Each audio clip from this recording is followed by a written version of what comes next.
adicciones. Hoy vamos a trabajar este tema, vamos a verlo desde una perspectiva clínica, pero vamos a hacer en este video una introducción precisamente a eso. ¿Y por qué? Porque las adicciones son, primero, un motivo recurrente de consulta.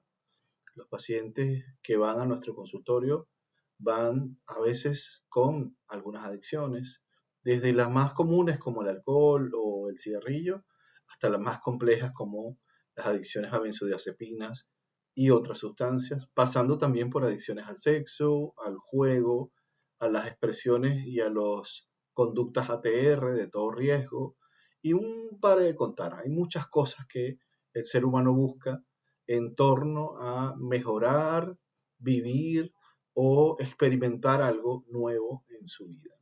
Así que este tema es un tema que nos va a tocar porque primero es muy probable que ustedes cuando se gradúen terminen trabajando en comunidades terapéuticas, sus pacientes, como yo les dije, vengan con alguna adicción o algún consumo específico o estén complicando algunas otras patologías. Patologías como los trastornos límites de personalidad, pero también como los trastornos obsesivos compulsivos, tienden a tener algún tipo de adicción como mecanismo compensatorio, que es algo que ya hemos conversado un poco en momentos anteriores. Así que va a buscar un mecanismo compensatorio. Los mecanismos compensatorios a veces pueden ser químicos, pueden ser soluciones inmediatas y momentáneas para hacer a un lado el síntoma, para hacer a un lado el malestar y para poder de una u otra forma ir paliando el dolor y el sufrimiento o para mejorar las cosas. Así que bueno, vamos a continuar. ¿Por qué nos volvemos adictos? Bueno, nos volvemos adictos porque ciertas sustancias o conductas activan intensamente los sistemas cerebrales de recompensa. El alivio, el aprendizaje, algún elemento que nos va a ayudar, produce una neuroadaptación, es decir, se transforma algo, se convierte en un hábito, una necesidad, una compulsión y una búsqueda persistente, especialmente cuando existe vulnerabilidad psicológica. Estrés, trauma, exclusión social, disponibilidad de la sustancia y falta de una cantidad de cosas hacen que seamos adictos o nos volvamos adictos a algo, ¿no? También, por supuesto, es una estrategia compensatoria de los vínculos. Ausencias de vínculos o vínculos tóxicos, nocivos o agresivos también pueden llevar al consumo. Es importante notar que no es solo una falta de un elemento moral o una falta de voluntad. Tampoco es una enfermedad cerebral aislada del contexto, es decir, sí, puede haber una patología después del consumo, antes del consumo, pero no está aislada. Todo consumidor, toda adicción en general está envuelta, como todas las cosas humanas, en una historia, en una subjetividad, en una relación con los vínculos, en cultura general de la sociedad en la que se encuentra la persona y que estamos nosotros inmersos, seamos o no de ese lugar, los mercados, todo lo que tiene que ver con el mercado y la desigualdad y por supuesto el sentido que se le da a la sustancia, al rito o a la conducta que estamos, de la cual estamos haciéndonos adictos.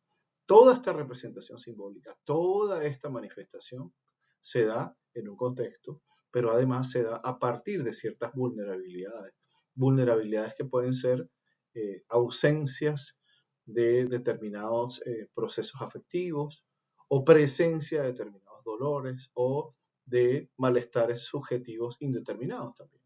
¿Por qué no? También hay sensaciones de melancolía, de tristeza o incluso situaciones de adaptación a angustias, en fin. Hoy día en esta sociedad del cansancio, como va a decirlo Byung-Chul Han, bueno, estamos trabajando constantemente y estamos en un proceso en el cual debemos rendir al máximo, así que no es raro ver el consumo de cocaína.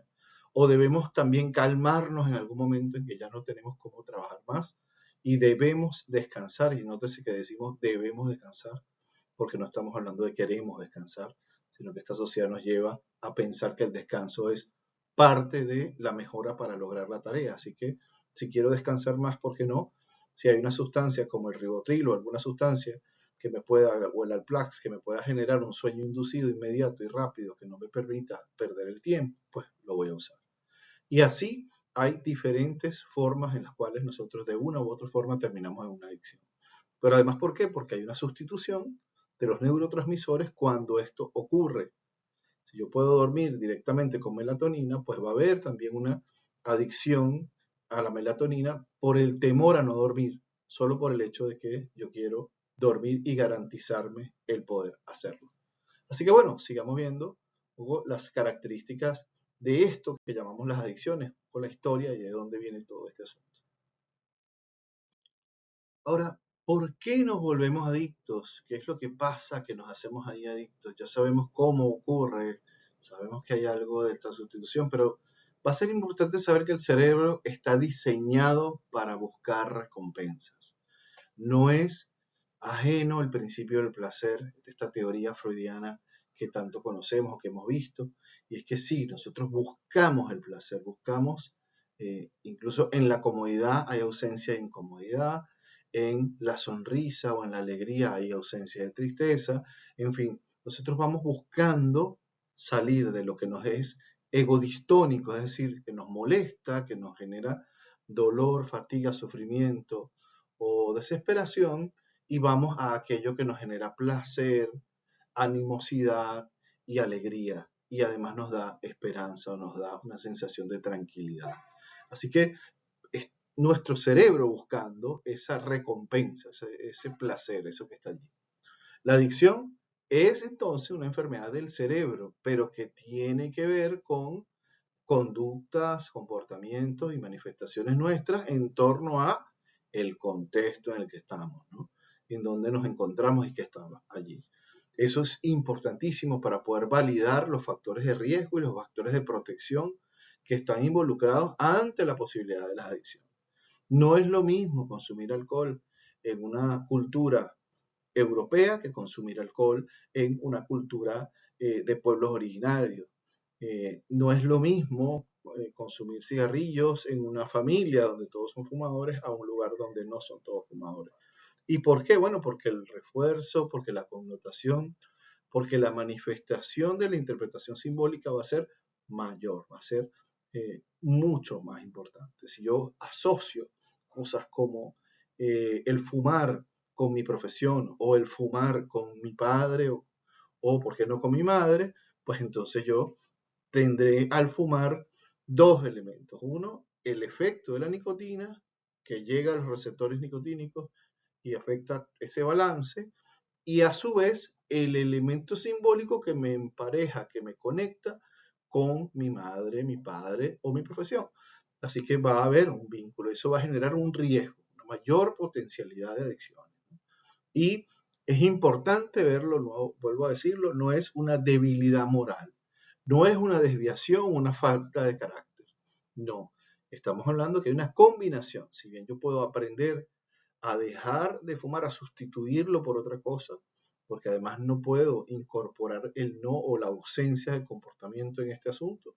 Esto es importante verlo, no es que yo puedo dejar de hacer algo, debo sustituirlo por algo o resimbolizarlo de otra forma, pero es algo que requiere la intervención psicoterapéutica y multidisciplinaria. Toda adicción requiere esa intervención. ¿Por qué? Porque la persona, una vez establecida la adicción, requiere un soporte para poder ir más allá del ejercicio de su voluntad con terapias, con actividades, con tareas y con diseños de comportamientos específicos, así como de rituales que sustituyan lo que está pasando normalmente. El camino natural de la adicción es el camino del placer.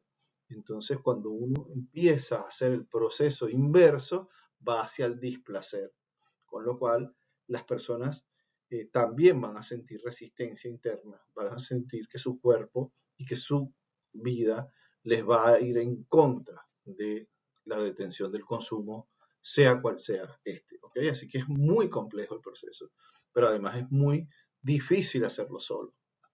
Es un llamado a que toda persona que conoce a una persona con adicciones entienda que hay que acompañar, tolerar y procurar que esa persona vaya a los sistemas interdisciplinarios y multidisciplinarios para resolver este problema.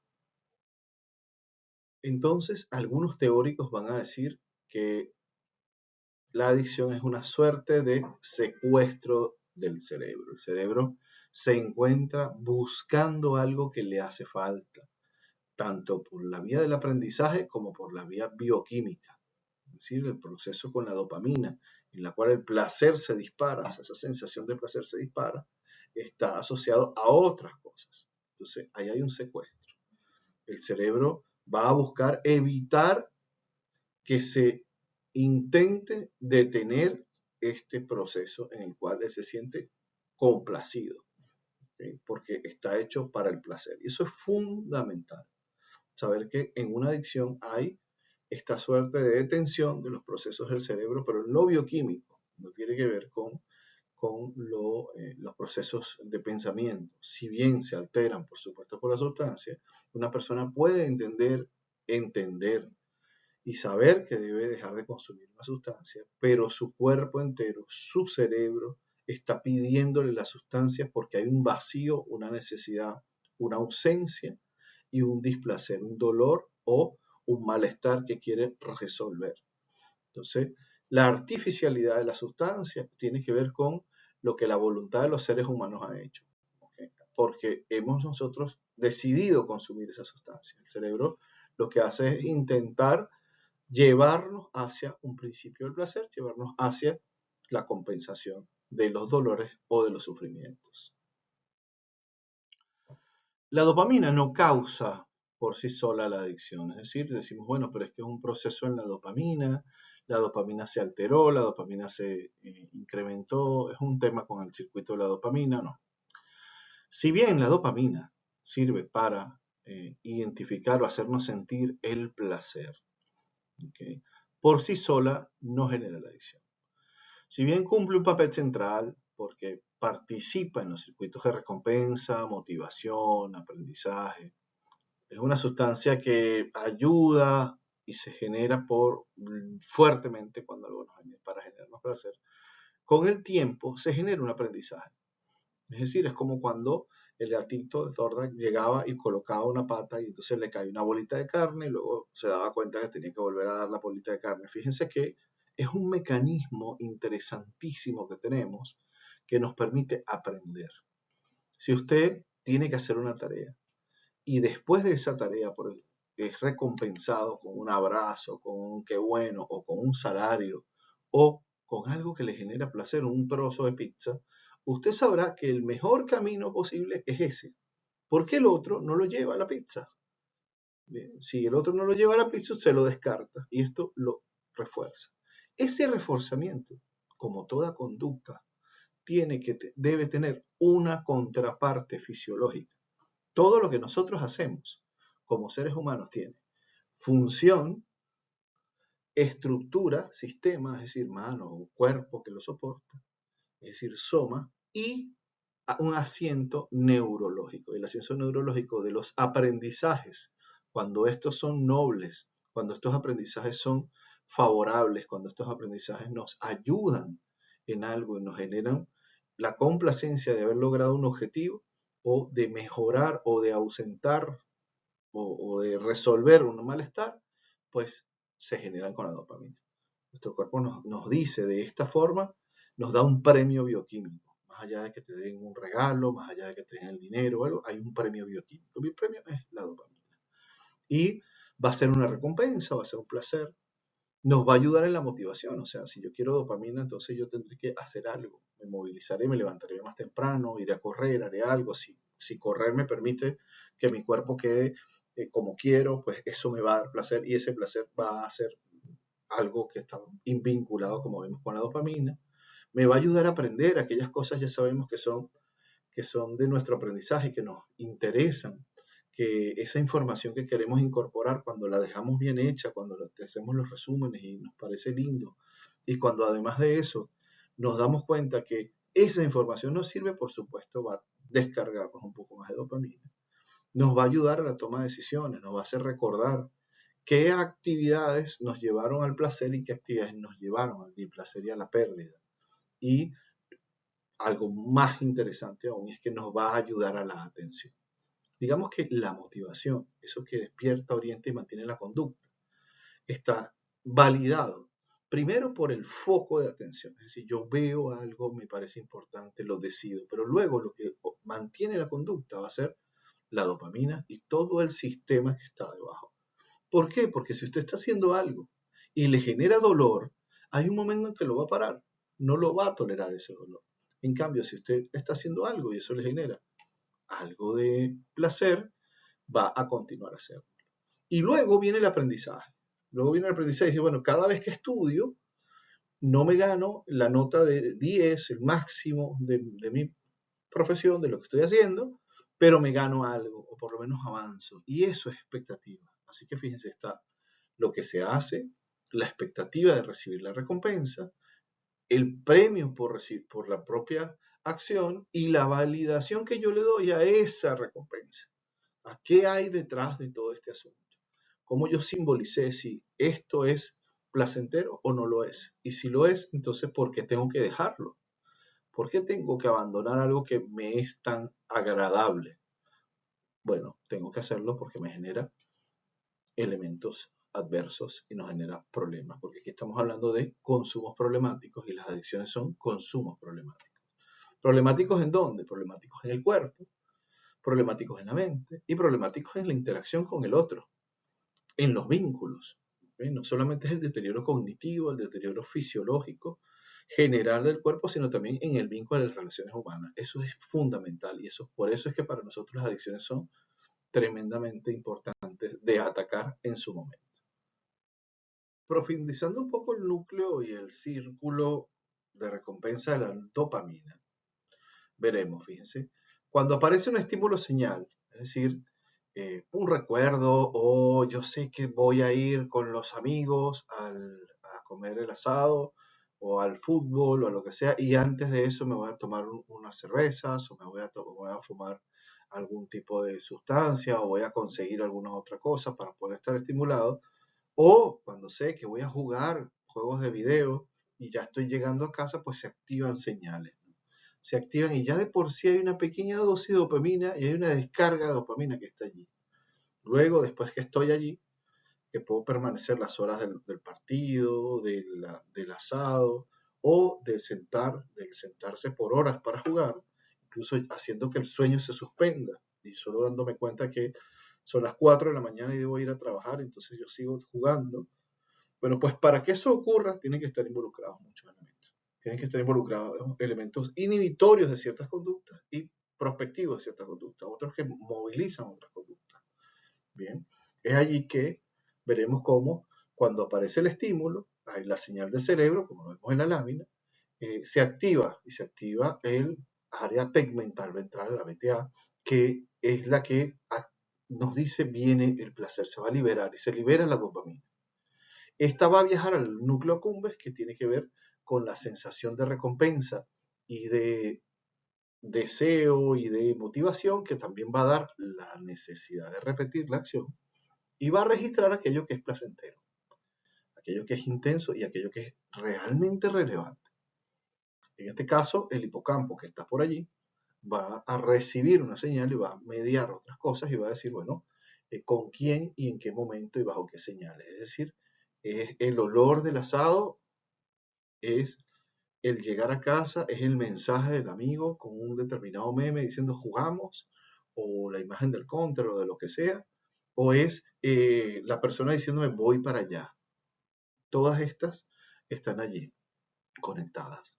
Y luego va a venir la corteza prefrontal, que es la que nos ayuda a tomar decisiones, a organizar las tareas y a organizar nuestros movimientos de una manera voluntaria, pues nos va a ir ordenando las cosas. En unas acciones tendremos que ser más activos, en el partido de fútbol, en el asado, en el baile, o en la fiesta, o en el boliche, donde sea que estemos. O en otras tendremos que ser más reservados para unas cosas, es decir, concentraremos la energía en la parte superior del cuerpo y en la atención para jugar, por ejemplo. Y así se va regulando esta conducta y así se va generando una experiencia que tiende a ser placentera. Ahora, ¿qué pasa si esto se repite una y otra vez? Si se repite una y otra vez, la corteza lo va a evaluar y va a decir, bueno, hay un me gusta, luego va a haber un lo necesito y aparece lo que se llama la búsqueda compulsiva de la repetición o craving, que es quiero volver a experimentar esto. En las adicciones, este sistema está siempre orientado, deja de ser una orientación a la supervivencia y el aprendizaje y comienza a ser un sistema habitual. Se hiperestimulan la dopamina, se modifica incluso el hipocampo, cosa que también va a ocurrir en el sufrimiento, y eso lo podremos ver en otros momentos, sobre todo cuando hay estrés sostenido, pero cuando hay placer sostenido también hay modificaciones estructurales en el hipocampo y en la sobreexcitación de la amígdala, y a su vez va a haber entonces una pérdida, por así decirlo, del control consciente de los patrones como tal. Es decir, va a llegar a hacerse un hábito que como hábito no requiere de la plena conciencia para que ocurra. Y este hábito, bueno, del hábito a la adicción es nada, existe porque existe. Entonces ya usted va a pasar por el lugar a comprar los cigarrillos, va a pasar por ya tiene asociado asado con alcohol, ya tiene asociado llamada de esta persona con la acción que va a hacer, ya tiene asociado fin de semana de descanso, no con el descanso, sino con fiestas ATR, con boliche, con estas cosas. Y va a continuar repitiendo y va a buscar a mitad de semana lo mismo para volver a hacerlo y volver a hacerlo. Lo que significa que ya no es una conducta de supervivencia, sino que es una conducta habitual adictiva. Bueno, en esta área de las adicciones vamos a tener una especie de ranking, por así decirlo, quienes van a ir a nuestra consulta en el área clínica por y por qué. Entonces, vamos a tener en primer lugar el alcohol y el tabaco van a estar allí, o la nicotina, porque bueno, pueden ser otras formas. Hay quienes mastican tabaco, hay quienes lo fuman, hay quienes sencillamente lo aspiran y otros que no lo aspiran. Depende de la forma, el mecanismo, el vehículo que utilicen para el consumo. Está el cannabis en sus manifestaciones. Hoy día incluso puede haber adicción por cannabis en pastillas, en píldoras. Eh, todo lo que tiene que ver con opioides, todo lo que son calmantes, todo lo que son este tipo de materiales. Está la cocaína como un producto, un quinto producto, no menos importante. Sigue estando por allí. Es difícil su acceso, es costosísimo su acceso por lo que tuvimos en el mercado, pero además es algo que genera una hiperestimulación en un instante. Luego va a venir, bueno, otros como las metanfetaminas que son a veces de nichos, son de espacios como muy específicos, mucho de boliche, mucho de actividades extremas, está asociada con esos dos vínculos.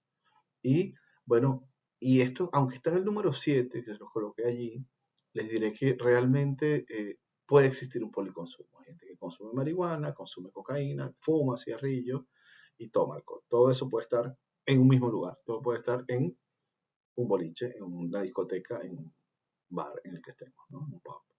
Y vamos a tener entonces otras que son un poco más complejas incluso de resolver. Vamos a tener el consumo que tiene que estar asociado con, y los problemas asociados con la ludopatía y las apuestas. Ya una conducta difícil de resolver porque no involucra la administración externa de una sustancia, que son las que vimos antes, sino que además estamos hablando de un comportamiento que es probabilístico de aprendizaje, de juego, en fin, ¿no? Y hay personas que pasan, como he visto casos, he tenido pacientes que pasan 3 días en un casino, cambiándose de ropa en el auto, en el carro, lavándose como pueden en el baño para que nadie se dé cuenta de lo que ya todos se dan cuenta. Que esa persona tiene 3 días ahí. ¿Bien? El consumo de benzodiazepinas y sedantes, estos son el Rivotril, el Alplax, y todas estas cosas que la gente comienza a tomar para bajar la ansiedad, pero luego debiendo dejar de tomarlas, las toman por si acaso para que no venga la ansiedad. Y así vamos, ¿no? Huyéndole a la posibilidad de una crisis de pánico, se continúa con este tipo de calmantes. Y vuelvo a decirlo, está el Rivotril, el Alplax, está el Valium, que se suele usar, y todos esos calmantes y sedantes, ¿no? También, por supuesto, hay una adicción a los AINES, hay una adicción al ibuprofeno, a taxoproseno, a la aspirina, a todos estos calmantes en general. Vamos a tener entonces luego también otros que son muy comunes, como la adicción a la pornografía. Yo como sexólogo tengo muchos pacientes que lo plantean como un elemento. Hay quienes no lo plantean como un elemento. Hay pacientes que pueden tener conducta sexual asociada a la pornografía 5, 6, 7, 8, 12 veces al día y no lo ven como una adicción, porque es algo que no les restringe ciertas cosas, pues no es así. Estas adicciones también afectan los modos en los que nos vinculamos, las formas en las que representamos el propio sexo y las formas en las que nosotros estamos. ¿Cómo sabemos? Luego veremos esto, pero ¿cómo sabemos que hay una adicción? Bueno, porque se sustituye algo en la vida cotidiana, natural y necesario por el consumo o lo que llamaríamos la conducta adictiva. En este caso, personas que antes de salir de casa lo hacen, pero que no salen si no lo hacen. Vamos a ver también videojuegos, hay mucho con los videojuegos. En este caso es muy común después del COVID y después de la pandemia. Por supuesto, hemos tenido grandes picos de esto.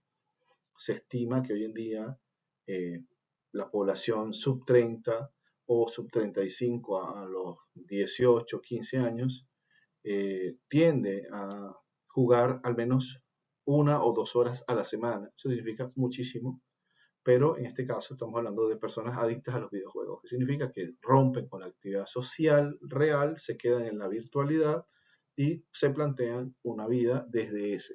Es más, tienen hasta nombres, por así decirlo. Tienen el nombre de gamer, si son jugadores y están allí.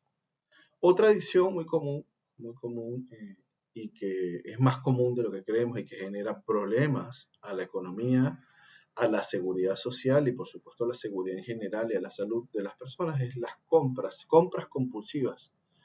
Black Friday, viernes, semana de descuentos, 2 por 1, ticket de descuento, billetes especiales, loterías de compra, en fin. Todo esto incentiva la compra compulsiva. ¿Qué es la compra compulsiva? La compra de cosas de bienes de uso que no están vinculados a una actividad específica, como no sé, voy a hacer deporte o lo que sea, o que están asociadas más bien a consumo por el consumo en sí mismo. Es decir, son personas que he llegado a tener pacientes que tienen 180 pares de zapatos y continúan comprando porque nunca es suficiente. Porque el placer está en la adquisición, no necesariamente en el uso, y eso va a ser importante, porque puedes tener una persona que tenga un montón de ropa, pero un montón de cosas compradas y no las esté empleando. Solamente es el placer de comprarlas. A veces incluso son capaces de hacer en el proceso de revertir esta adicción, de hacer ventas, hacemos ventas de las cosas que la gente tiene en exceso y terminan regresando, retornando muy poco dinero que no se asocia a lo que gastaron originalmente. Redes sociales, hay una adicción importante a redes sociales. Pueden ver su bienestar digital en su teléfono en este momento y verificar cuánto tiempo tienen allí. Si usted de un día de 18 horas de trabajo, por así decirlo, de actividad promedio de 18 horas, usted tiene más de 3 horas en redes sociales, usted debe tener mucho, mucho cuidado con eso. ¿Por qué? Porque hay que ver si es que era necesario o no era necesario el vínculo con ese material. Ahí estamos hablando no solamente de los conocidos Instagram, TikTok, YouTube, o Tumblr o cualquiera de estos, ¿no? Reddit, sino estamos también hablando del WhatsApp, estamos hablando de las comunicaciones innecesarias, vínculos con personas y comunicaciones con personas que no son necesarias, que no son comunicaciones de información relevante, no son planificaciones de actividades, no son más que charlas al vacío para consumir tiempo, son elementos consumidores de tiempo. Y por último, y es muy importante ver esto, que ahora está muy asociado con estos movimientos de moda como lo coreano, como lo moderno, como lo específico, como todas aquellas cosas que de una u otra forma están vinculadas al consumo también, vamos a darnos cuenta que existen cosas como las adicciones a los alimentos. Hay una alimentación compulsiva. Personas y aquí no estamos hablando de anorexia o bulimia, estamos hablando de ir a comer algo de manera concreta porque esto que es específico, que está de moda, que hay que hacerlo, bueno, voy y lo consumo. O sea, porque veo una serie televisiva y entonces los que están en la serie tienen esto, ¿no? Ese consumo ese consumo que está asociado más a la identificación con esta serie o con estos modelos y no para la alimentación o no para otros tipos de placeres más sencillos, más regulares, como, bueno, saciar el hambre, y que además se dan, volvemos a esto, en perjuicio de la economía personal, son alimentaciones dadas compulsivas y que generan problemas de adicción. Así que bueno, ya vemos que tenemos unas 14 modalidades y cosas. Ahora, es interesante ver que el policonsumo, el múltiple consumo en paralelo se puede dar en muchos casos. Tengo pacientes que son adictos a los videojuegos, que no es lo mismo que la ludopatía, que tiene que ver más con incorporar dinero, pero terminan en un pequeño salto a la ludopatía. Hay teorías clásicas que van a decir que la adicción es un modelo personal, es una forma de funcionamiento en el mundo. Las teorías de los modelos de 12 pasos vinculados a los primeros momentos del control de las adicciones que están en las comunidades terapéuticas van a decir que una persona adicta, una vez que se hace adicta, ya será adicta para toda su vida. Así que lo que tiene que extinguir la conducta de manera total o controlarla en colectivo y en agrupación. Eso hay que verlo, nosotros trabajamos de otra forma, pero hay una simbolización importante sobre la adicción. Uno puede sustituir una adicción por otra, una adicción, por así decirlo, a hacer ejercicio sin llegar a la vigorexia, puede colaborar con ir en contra del consumo de sustancias psicoactivas. Y así uno va sustituyendo una cosa por la otra. Recuerden que el universo y la mente no toleran espacios vacíos, así que nunca será bueno decir deja de fumar. Lo que tiene que hacerse es ve a hacer ejercicio o conviértete en una persona más sana o vive una vida más saludable. A grandes rasgos y a nivel general, las adicciones tienen un proceso de tratamiento o de intervención. Todos los modelos coinciden en estos 5 pasos que les he organizado para que puedan ir viendo de qué manera se puede intervenir. No es un modelo testeado, es un modelo teórico, es decir, lo que he hecho es juntar tanto los antiguos modelos de 12 pasos como los modelos de reacción, los modelos de aprendizaje, los modelos de aceptación y compromiso, y he creado estos 5 momentos en los que es fundamental desarrollar una intervención específica. Así que bueno, vamos a ver cuáles son estos 5 grandes pasos y vamos a ir identificando qué podemos hacer y qué de una u otra forma nos sirve y que no nos sirve para esto. En la medida que ustedes vayan viendo el video dirán, bueno, esto es algo que me parece acorde a lo que yo voy interviniendo o para los que ya están haciendo ese tratamiento, los que están en este proceso, o para aquellos que necesitan entender la generalidad de los tratamientos, pues aquí están estos pasos. Vamos a ver hacia dónde nos lleva y por qué se estructura de esta forma.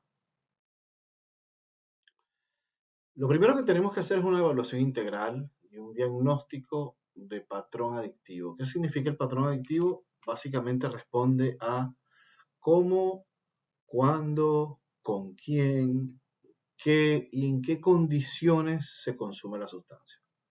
Esto va a ser fundamental para poder identificar el nivel de riesgo, el nivel de asociación lícita o ilícita de este consumo, y además las otras variables que tienen que ver con las redes de apoyo social, las redes de contención institucional, la accesibilidad a los medios y la accesibilidad a los productos, por supuesto, ¿no? ¿Qué requiere el sujeto para acceder a ellos?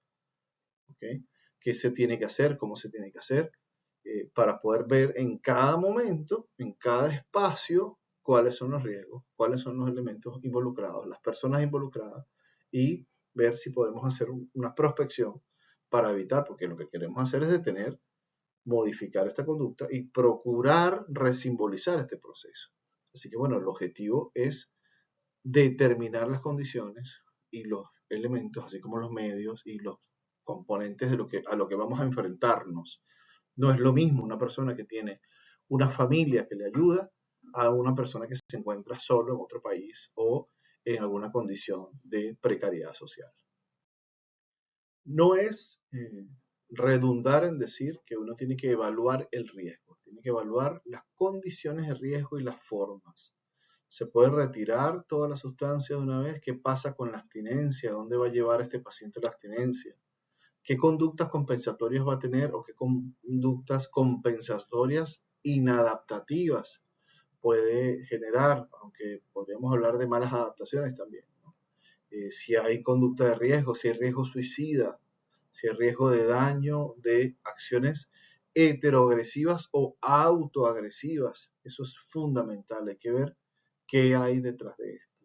En ocasiones uno les dice a los familiares o a las personas adictas, dice, sí, hay que retirar el consumo de esta sustancia, pero también hay que dejar el consumo de esta otra. Por ejemplo, consumo de sustancias psicoactivas y cigarrillo. Bueno, por ahora el cigarrillo no se elimina y aun cuando es un puente como toda sustancia para otras, nosotros vamos a dejar algunas y vamos a dejar otras, vamos a eliminar otras. También va a depender, por otro lado, de si el paciente está institucionalizado, está en una comunidad terapéutica o se encuentra en su casa, solo. Así que son diferentes momentos de intervención en los cuales siempre hay que evaluar el riesgo de qué efectos colaterales y qué efectos indeseados puedo tener cuando hago la intervención que estoy haciendo. Eso es verdaderamente fundamental. Acá vamos a encontrar la fase de intervención, es el tratamiento psicológico y motivacional. Cuando hablamos de motivacional, lo hablamos de dos cosas. ¿Qué es lo que despierta? Es decir, ¿por qué se consume? ¿Por qué se mantiene? ¿Qué es lo que sustituye el consumo? ¿Cuál es su valor secundario? ¿Cuál es su beneficio secundario? ¿Y qué es lo que definitivamente está detrás para conseguir, qué es lo que consigue el sujeto con este consumo? Aquí vamos a comprender para qué estamos consumiendo. O sea, porque bueno, eso tiene una función. Ahora, también hay que buscar la forma de, recordemos lo que hablábamos de la dopamina, de bueno, cómo yo interactúo con la posibilidad de dejar de percibir un placer o de incorporar un dolor. Cuidado, a veces hay realidades tan dolorosas que el mundo de las drogas, de los psicoactivos, es un placer y una somnífero, un calmante del dolor. Entonces, ¿cómo hacemos con este proceso? Por eso es que el proceso de intervención psicológico y motivacional tiene que ir de la mano. Es decir, yo entiendo los procesos subyacentes, entiendo los motivos, pero también tengo que ir incorporando otra serie de recompensas asociadas. Por ejemplo, un chico que está aislado de su familia, que no tiene contención, que no tiene redes y que a través del consumo, de una u otra forma, de una manera accidental normalmente, porque no es que podemos decir que los chicos lo hacen, las personas lo hacen porque quieren conseguir el deseo de otros, eso es falso. A veces lo hacen solamente por el dolor. Así que en este caso, el que la familia se incorpore, se preocupe por ellos, es un reforzador que colabora con el dejar de consumir. O la atención o el cambio en el cuerpo o el perdón de otras personas sobre estos sujetos, sobre las cosas que hacen, ¿no? Así que aquí va a ser importantísimo saber el motivo por el cual se hace. No es tan fácil. A veces el consumo está ligado a muchas cosas, pero siempre hay un motivo central, un motivo pivote, que puede ser el abandono, que puede ser la soledad, que puede ser el dolor o que puede ser simplemente evitar o buscar calmar algo que está molestando muchísimo. O, bueno, o dar placer a una vida sin placer, una vida monótona, una vida sin ningún tipo de cambio, un trabajo que consume y que solo consume al sujeto y que no le da ningún tipo de placer. Eso también está. Muchos pacientes con burnout, buenos profesionales en sus áreas, médicos, porque no, psicólogos, también abogados que vienen a consulta, son personas que entran a veces en las adicciones porque bueno, hay que darle la vuelta, hay que buscar el placer y si tienen el dinero, pues utilizan estos espacios. Entonces, estas personas que requieren, que están muy ocupadas, muy ocupadas, con muy poco tiempo, son candidatos ideales para determinadas adicciones. ¿Por qué? Bueno, porque una dosis de placer en un breve instante. Así de simple. En el cuarto paso, que es esta intervención médica, farmacológica y social, es que vamos a ir viendo. ¿Okay? Vamos a ver si es requerida la intervención de alguna medicación para bajar la ansiedad en el caso de los consumidores de cocaína o de consumos de sustancias activadoras. Vamos a buscar la forma en que esta conducta va a cambiar, por ejemplo, adicción al alimento, adicción a la vigorexia, cómo esto ha afectado tanto la nutrición como el cuerpo, y hay que intervenir clínicamente, y cómo se da el proceso de cambio social y la revinculación, porque a veces pacientes adictos suelen ir separándose de la familia, sea incluso por videojuegos o por consumo de sustancias, empiezan a estar aislados, aislados, aislados, y se escuchan frases como de los familiares como, bueno, la verdad que no sabía ni siquiera si había comido o no ese chico, ese joven, o mi hijo, no sé nada de él, porque bueno, está todo el día metido en ese lugar, por lo cual no hay vínculo, no hay restitución. Entonces, la intervención va a ir de la vía de conservar la salud física, mejorar y estabilizar los procesos con la dopamina y lo que tiene que ver con las estimulaciones neurobiológicas y restituir los vínculos sociales. En esta forma, en este momento, varían comunidades terapéuticas donde los propios consumidores alrededor hacen círculos de trabajo, los llamados alcohólicos anónimos, narcóticos anónimos o sexópatas anónimos. Eh, Vamos a tener también otros grupos de apoyo de otras dimensiones que no están orientados por la iglesia, como en estos que les hablé. Vamos a hablar de programas Minnesota, donde la persona poco a poco va reinsertándose socialmente, programas ambulatorios de ida y de vuelta, o programas de día, centros de día en los cuales las personas van todo el día a hacer actividades y luego van a sus casas nuevamente, programas mixtos de internación, acompañamiento a la familia o acompañamiento individual, en fin. Hay hasta protocolos online para esto, de acompañamiento para las personas. Así que es mucho lo que se puede hacer y va a depender del modelo de intervención. Pero normalmente lo que va a buscar es precisamente esto, una intervención a nivel médico, es decir, a nivel fisiológico como tal, a ver qué daño y deterioro corporal se dio, a nivel psicofarmacológico, que tiene que ver con todo lo que tiene que ver con disminución de las ansiedades o incremento de determinados momentos en los cuales hay depresión, y la restitución de los vínculos sociales sanos, los vínculos que se establecen entre personas que te cuidan, que te quieren y que te aman y que te protegen. Esas personas que ayudan, acompañan y brindan felicidad son importantísimos en este momento. Si no las hay, pues hay que buscar. Y cuando no las hay, por eso existen los grupos, estos grupos de apoyo mutuo entre personas que sufren o padecen la misma adicción. En todos los modelos, en todos los modelos se asume que una vez entrada una adicción, esta adicción no desaparece, solo tiene remisión de los síntomas, es decir, disminuyen a su mínima expresión. ¿Eso qué significa? Que un adicto a los videojuegos va en algún momento a jugar algo.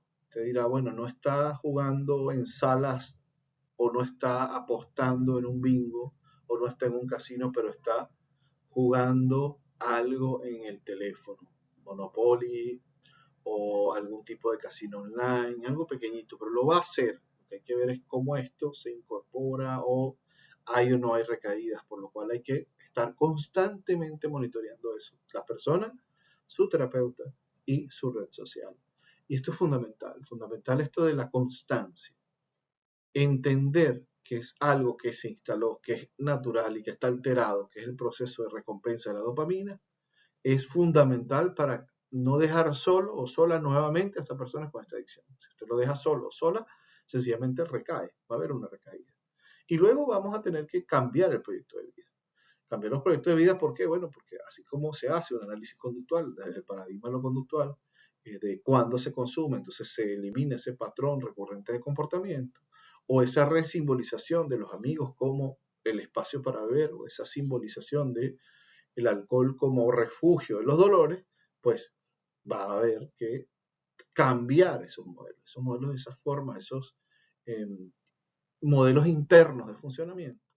Internal Working Model, como lo llaman algunos, o estos procesos internos conductuales, o qué tal, deben variar. Y deben variar en el lugar, deben variar las personas y deben variar el propio comportamiento. ¿Qué significará esto? Sí, que de repente debo dejar algunas amistades, sí, tengo que dejar algunas amistades. Debo dejar de ir a determinado shopping o a centro comercial porque ahí se me disparaba. Bueno, sí, ¿por qué no? Luego, ¿debo ir acompañado a esos lugares si es necesario? Sí. ¿Debo tener límites para eso? Sí. Eso significa que no vas a ser la misma persona que fuiste, sino que vas a ser una persona con modificaciones, con reentendimiento, con nuevas explicaciones del mundo, con una resimbolización de lo que está pasando en el momento en el que vas. Si planteas de base que eres una persona con debilidades ante esto que estás experimentando, pues tendrás mayores fortalezas para poder intervenir sobre eso. Si niegas estas debilidades, si niegas tus sombras, si niegas aquello que te moviliza, la ausencia, el dolor, el querer aislarte, todo eso, si lo niegas y planteas el ego como un elemento fundamental en el que yo no, la verdad que ya yo pasé por el proceso y no voy a recaer más nunca, pues entonces terminarás recayendo. Porque esto no es más que un proceso de negación y un ego inflado que lo que hace es que te provoca una caída más fuerte, más vertiginosa e incluso mucho más violenta en algunos casos, con aislamientos mayores. Los que recaen en estos procesos lo primero que hacen es desaparecer de su entorno que les ayudó por miedo, por pena y por mucha culpa. Así que cuidado con esto. Una persona adicta hay que acompañarla, hay que brindarle apoyo y hay que proveerle las mayores fuentes de felicidad posible, que es lo que también esa persona tiene que darse, apoyarse en otros, acompañar y acompañarse con otras personas y brindar su felicidad sana y no inmediata y no complicada como lo hacemos en el caso de las adicciones.